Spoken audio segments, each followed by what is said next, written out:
I've driven that highway hundreds of times. But that night, my GPS took me somewhere I'd never been and showed me something I was never supposed to see. By the time my car stopped in front of that abandoned house, I understood why it brought me there. And I'll never be the same. My name is Jocelyn Merritt. I'm 34 years old, and I work as a veterinary technician outside Columbus, Ohio. I'm the kind of person who needs a logical explanation for everything. I don't believe in signs from the universe. I don't believe in fate, or at least I didn't. Not until October 17th of last year. That was the night my GPS stopped giving me directions and started giving me orders. That was the night I found out that some roads don't show up on any map, and that was the night I saved a woman's life, even though I have no idea how I knew where to find her. If you're new here, make sure to subscribe and drop a comment telling me where you're watching from. I love hearing from all of you. Now let me tell you exactly what happened. It started like any other Sunday night. I had spent the afternoon at my younger brother's apartment about 2 hours east of where I live. His name is Dante, and he's 28. We've always been close. When we were kids, I walked him to school every single day. I helped him with his homework. I scared off the bullies who picked on him in middle school. Our grandmother used to say I was born to be his protector, and honestly, she was right. Dante had been going through a rough patch. His marriage fell apart 6 months earlier, and even though he kept saying he was fine, I knew better. That's why I made the drive every couple of weeks, just to check on him, just to make sure he was eating real food and not just cereal for dinner. That particular Sunday, we ordered pizza and watched a football game. He seemed okay at first, laughing at the bad plays, complaining about the refs like normal. But then the game ended, and he got quiet. He started talking about his ex-wife, about all the things he wished he'd done differently, about how lonely his apartment felt at night. I stayed longer than I planned. I couldn't leave him like that. So we talked for another 2 hours. I told him what I always tell him, that he's going to get through this, that better days are coming, that I'm always just a phone call away. By the time I finally hugged him goodbye, it was already past 9:30. I was tired. That deep kind of tired that settles into your bones when you've been the strong one for too long. I wanted nothing more than to get home, let my dog out, and collapse into bed. The night was cold and clear. October in Ohio means you can see your breath, and the stars look sharper than they do any other time of year. I got into my car, plugged my phone into the charger, and set my GPS to home. I didn't need directions. I knew that route so well I could probably drive it with my eyes closed. But I liked seeing the estimated arrival time on the screen. It made me feel like everything was planned out, predictable, under control. I pulled onto the highway and settled into the drive. The road was mostly empty at that hour, just a few trucks passing by, their headlights bright against the darkness. I had a podcast playing, something about unsolved mysteries that I only half paid attention to. My coffee was still warm in the cup holder. Everything felt normal. I passed all the usual landmarks. The old grain silo that's been leaning to the left for as long as I can remember. The gas station that closes at 8 no matter what. The crooked billboard advertising a church I've never seen anyone attend. Every mile marker was exactly where it should be. My mind kept drifting back to Dante. I thought about our grandmother, who raised us after our parents split up. She passed away 4 years ago, but I still hear her voice in my head sometimes. She made me promise to always look after Dante, and I took that promise seriously. Maybe too seriously. Sometimes I wonder who's supposed to look after me. I was about 40 minutes into the drive when it happened. The GPS screen flickered once, and then a calm, robotic voice filled the car. Rerouting. I frowned and looked at the screen. The blue line of my route had changed completely. Instead of staying on the highway for another 30 miles, the GPS was directing me to take the next exit onto a road I had never seen before. I didn't think much of it at first. Sometimes these apps find a faster route. Sometimes there's traffic up ahead, but something felt off. The highway was empty. There was no reason to reroute. I watched the new path on the screen. It was taking me onto a county road that wound through farmland, deep into an area I didn't recognize. The road had a number instead of a name. County Road 441. I told myself it was fine. Maybe there was construction ahead that I didn't know about. Maybe the GPS knew something I didn't. So I took the exit. The moment I turned onto that road, everything changed. The streetlights disappeared. The houses disappeared. The moon was hidden behind clouds, and my headlights were the only source of light for what felt like miles. Trees pressed in close on both sides of the road, their bare branches reaching toward my car like fingers. I slowed down. This didn't feel right. I had lived in this area my entire life, and I had never seen this road. I didn't even know it existed. That's when I decided to override the GPS. I tapped the screen and entered my home address again, expecting the map to recalculate and send me back to the highway. The screen flickered, and then it went black. For a moment, I thought the whole system had crashed. But then white text appeared in the center of the screen. Simple letters against a dark background. "You'll understand in 5 miles." I stared at those words, and my entire body went cold. My first instinct was to slam on the brakes and turn around. Every part of my brain was screaming at me that something was deeply wrong. GPS systems don't send text messages. They don't communicate like that. This wasn't a glitch or a software update. This was something else entirely. I pulled over to the side of the road and put the car in park. My hands were trembling as I reached for the GPS screen and pressed every button I could find. I tried to turn it off. I tried to restart it. I held down the power button for 10 seconds, then 20. Nothing worked. The screen stayed black with those 5 words glowing white in the center. "You'll understand in 5 miles." I grabbed my phone to call someone. Anyone. Dante. The police. I didn't care who answered, but when I looked at the screen, my stomach dropped. No signal. Not a single bar. I held the phone up toward the windshield, then toward the passenger window, hoping to catch even a weak connection. Nothing. I was completely alone on a road that shouldn't exist, with a GPS that had stopped taking orders, and a phone that couldn't reach the outside world. I sat there for what felt like 5 minutes, trying to calm myself down. I told myself there had to be a logical explanation. Maybe I had driven into some kind of dead zone. Maybe the GPS was malfunctioning because of a bad software update. Maybe I was just exhausted and overthinking everything. But no matter how many excuses I made, I couldn't shake the feeling that something was waiting for me at the end of those 5 miles. I thought about turning around. The road was narrow, but I could manage a 3-point turn if I was careful. I could go back to the highway and take the long way home. That was the smart thing to do. That was what any reasonable person would do. But I didn't. I don't know why. Maybe it was curiosity. Maybe it was stubbornness. Or maybe it was something deeper, something I couldn't name. I put the car back in drive and kept going. The road stretched out ahead of me, swallowed by darkness beyond the reach of my headlights. I drove slowly, maybe 25 miles per hour, watching the odometer tick upward. Every 1/10 of a mile felt like a countdown to something I wasn't ready for. At mile 1, I passed an abandoned car on the side of the road. It was an old sedan, rusted and covered in dead leaves.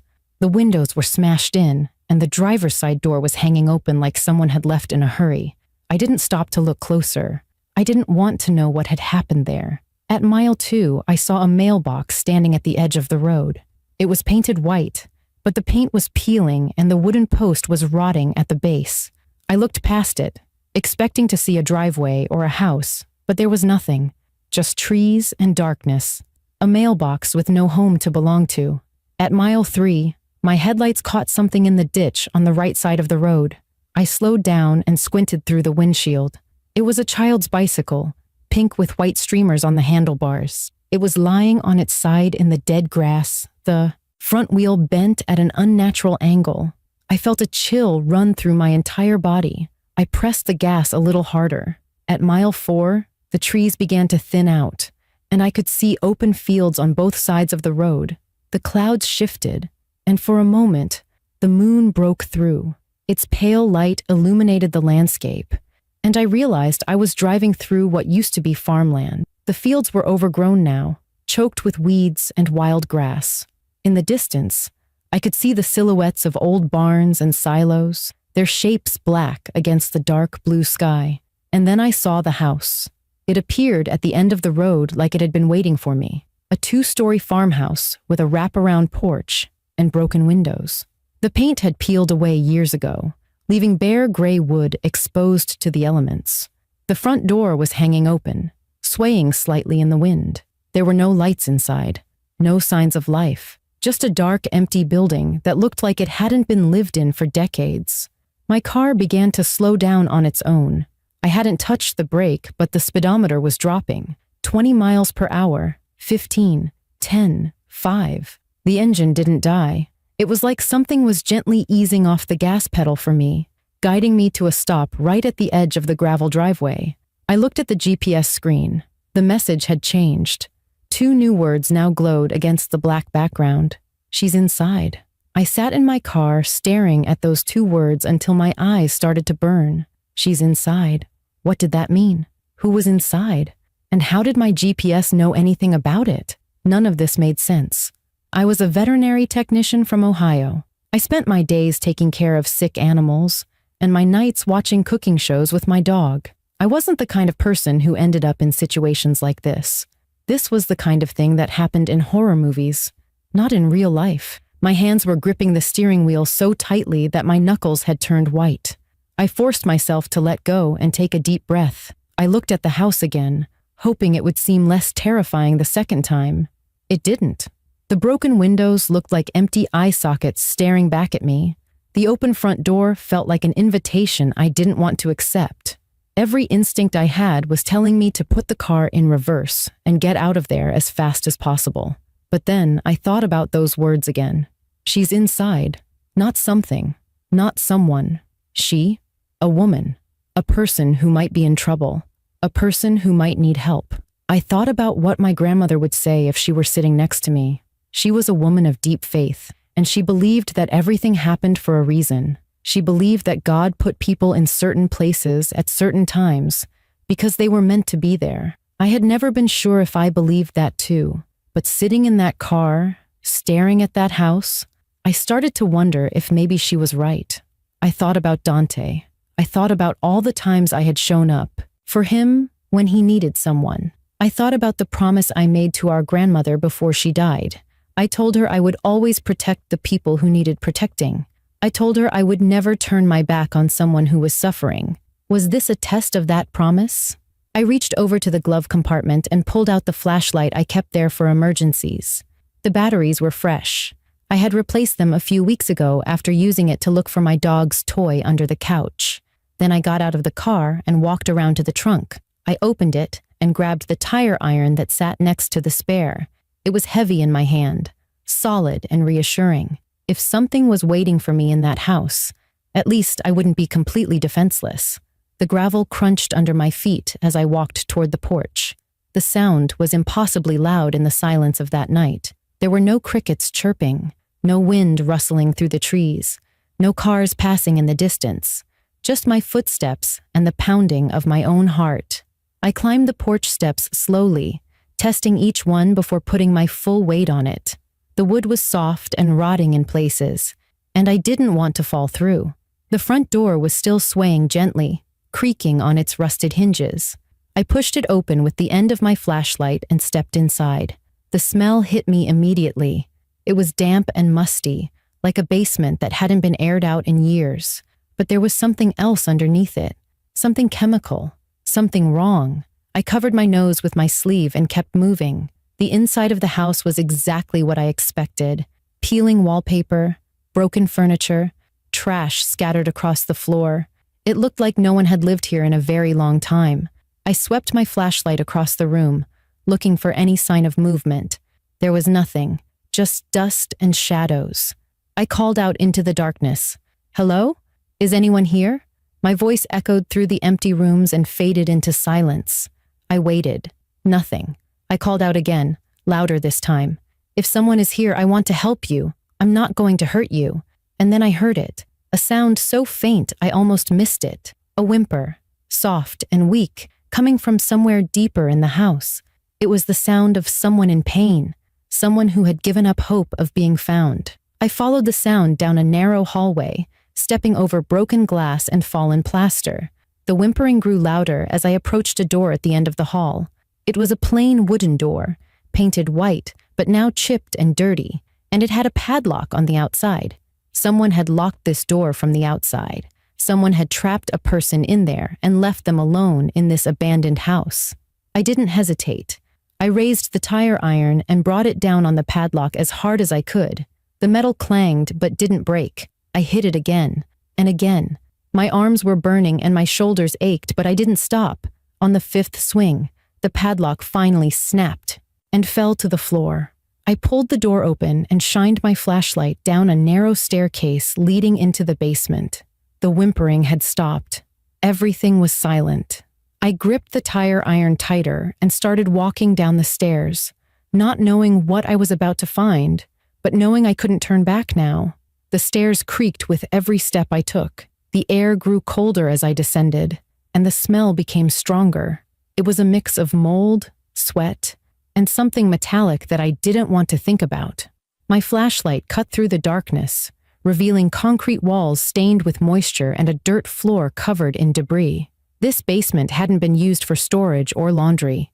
This was a place where someone had been kept against their will. When I reached the bottom of the stairs, I swept the flashlight across the room.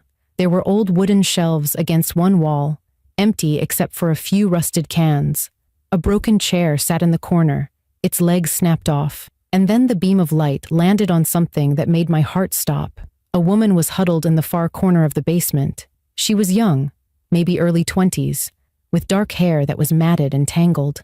Her clothes were torn and filthy. Her wrists were raw and bleeding, the skin rubbed away from what looked like rope burns. She was curled into a ball with her arms wrapped around her knees, and she was shaking so violently I could see it from across the room. I lowered the flashlight slightly so it wouldn't blind her and spoke as softly as I could. "Hey, it's okay. I'm not going to hurt you. I'm here to help." She didn't respond. She didn't even look up. I took a slow step toward her, then another. I kept talking the whole time, keeping my voice calm and steady even though my insides were screaming. "My name is Jocelyn. I don't know how I found this place, but I'm going to get you out of here. Can you tell me your name?" For a long moment, there was nothing, and then she lifted her head just enough for me to see her face. Her eyes were hollow and sunken, ringed with dark circles. Her lips were cracked and dry. She looked like she hadn't eaten or slept in days. When she spoke, her voice was barely a whisper. "Renata. My name is Renata." I knelt down beside her and fought the urge to cry. Up close, I could see how bad her condition really was. She was emaciated, her cheekbones sharp against her skin. There were bruises on her arms and a cut on her forehead that had scabbed over. Whoever had done this to her had not shown any mercy. I reached out and gently touched her shoulder. "Renata, I need you to try to stand up. Can you do that for me? We have to get out of here." She shook her head weakly. "He said no one would ever find me. He said I was going to die here." I felt a wave of anger rise up in my chest. I didn't know who had taken this woman or what he had done to her, but I knew one thing for certain. He was wrong. I found you, and you're not going to die. Not tonight. Not like this. I put my arm around her and helped her to her feet. She was so light it scared me. I could feel her bones through her thin shirt. She leaned against me heavily, unable to support her own weight. We moved toward the stairs together, one slow step at a time. Getting up the stairs was the hardest part. Renata could barely lift her legs, and I had to practically carry her. The tire iron was still in my other hand, and I refused to let go of it. I didn't know if we were alone in this house, and I wasn't taking any chances. When we finally reached the top of the stairs, I heard a sound that turned my blood to ice. A car engine. Somewhere outside, headlights were cutting through the darkness. Someone was coming down the driveway. I didn't stop to think. I half carried Renata through the hallway and out the front door. The cold night air hit us like a wall, but I didn't slow down. I could see my car still sitting at the edge of the driveway, and I could see another set of headlights approaching from the road. Whoever was coming, they were going to arrive in less than a minute. I threw open the passenger door and helped Renata inside. She collapsed against the seat, too weak to even fasten her own seatbelt. I ran around to the driver's side, jumped in, and turned the key. The engine roared to life. I slammed the car into reverse and hit the gas without looking back. The tire spun on the gravel before catching, and we shot backward down the driveway. I could see the other vehicle now. It was a dark pickup truck, and it was getting closer. I didn't wait to see who was driving. I spun the wheel, turned the car around, and floored it down that dark county road. I didn't stop driving until I hit the highway. The moment my phone showed one bar of signal, I called 911 and told them everything. The police arrived within 20 minutes of my call. I had pulled over at a gas station on the highway, the first sign of civilization I had seen since leaving that house. Renata was drifting in and out of consciousness in the passenger seat, and I stayed with her the entire time, holding her hand and telling her she was safe now. When the ambulance came, the paramedics had to gently pry her fingers away from mine. She didn't want to let go of me. I didn't want to let go of her either. I spent the next several hours at the police station giving my statement. I told them everything. The GPS rerouting on its own, the message on the screen, the abandoned house at the end of the road, the padlocked basement door. They listened without interrupting, but I could see the confusion on their faces. They didn't know what to make of my story. Honestly, neither did I. Over the next few days, the details of Renata's case began to emerge. Her full name was Renata Osman. She was 23 years old and had been a nursing student at a college about 40 miles from where I found her. 11 days before that night, she had disappeared from a grocery store parking lot. Her family had been searching for her ever since. They had put up flyers. They had organized search parties. They had begged the local news to cover her story, but no one had any leads. It was like she had vanished into thin air. The man who took her was a drifter named Carl Breton. He had a criminal record that stretched back 15 years, including charges for assault and kidnapping in 2 other states. He had been watching Renata for weeks before he grabbed her. His plan was to hold her for ransom, demanding money from her family in exchange for her safe return. But when her family couldn't come up with the amount he wanted, he abandoned the plan. He left her locked in that basement with no food and no water, intending to let her die alone in the darkness. The police caught him 2 days after I rescued Renata. He was pulled over for a broken taillight about 60 miles south of the farmhouse. When they searched his truck, they found rope, duct tape, and a hunting knife. He confessed to everything within hours. The detective who called to tell me said that if I hadn't found Renata when I did, she would have been dead within 48 hours. Her body was already shutting down from dehydration and starvation. I visited Renata in the hospital a week after that night. She was still weak, but the color had returned to her face, and her eyes had life in them again. Her mother was sitting beside her bed, and when she saw me walk through the door, she stood up and pulled me into a hug so tight I could barely breathe. She kept saying thank you over and over again, tears streaming down her cheeks. She called me a guardian angel. She said I had given her daughter back to her. I didn't feel like an angel. I just felt like someone who had been in the right place at the right time. Or maybe the right place had found me. The police and several tech specialists examined my GPS system after that night. They pulled it apart and analyzed every piece of software and hardware they could find. There was no explanation for what happened, no evidence of hacking, no record of the reroute in the system's history. As far as the technology was concerned, that detour never happened. The road I drove down, County Road 441, did exist on old county maps, but it had been officially closed for 15 years. There were barriers at both ends that should have prevented anyone from entering. I never saw any barriers that night. I think about that night all the time. I think about my grandmother and the promises I made to her. I think about all the times I wished someone would look out for me the way I look out for everyone else. Maybe something did. Maybe the universe, or fate, or something I can't explain knew that I was the kind of person who wouldn't drive away. Maybe it knew I would break down that door and carry a stranger up those stairs.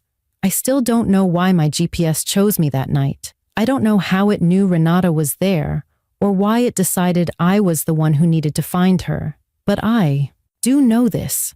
Some roads aren't about where you're going. They're about who you're meant to find. And if I had to drive down that dark road 100 more times, I would do it without hesitation. Because Renata is alive. She's finishing her nursing degree now.